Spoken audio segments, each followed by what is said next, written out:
Assalamu alaikum, bonjour et bienvenue à tous et j'espère sincèrement que vous allez tous bien. Il y a pas mal de musulmans qui se posent une question, et c'est une question qui revient très souvent. Donc ils disent, étant donné qu'Allah il est unique, alors dans ces conditions, pourquoi est-ce que des fois dans le Coran il parle de lui au pluriel? Pourquoi est-ce que Allah il dit nous lorsqu'il parle de lui alors qu'on sait qu'il est unique? Allah subhanahu wa ta'ala, il est unique, il n'a aucun associé, aucun suppléant et aucun assistant.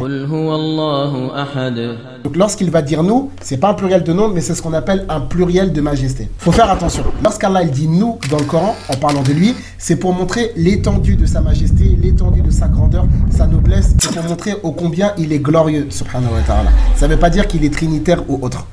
Vous savez aussi, à une autre échelle, dans la vie de tous les jours, même nous, des fois, on vous voit des personnes âgées. On va les voir en leur disant « Bonjour, est-ce que vous allez bien? Est-ce que vous avez besoin de quelque chose ?»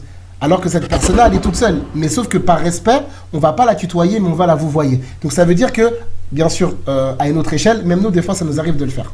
La deuxième des choses, c'est que dans le Coran, Allah subhanahu wa ta'ala, il a interdit qu'on prenne deux divinités.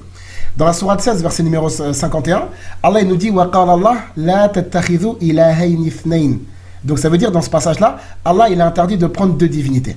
La troisième des choses, c'est que dans la sourate 4, verset 171, Allah il nous dit subhanahu wa ta'ala wa la taqulu thalatha intahu khayran lakum innama Allahu ilahun wahid.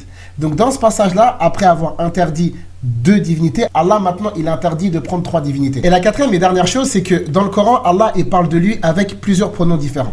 Des fois il va dire je, ana, des fois il va dire huwa, lui, des fois il va dire allavi, celui qui, et effectivement des fois il va dire nahnu, ça veut dire nous, mais c'est pas un pluriel de nombre, c'est un pluriel de majesté.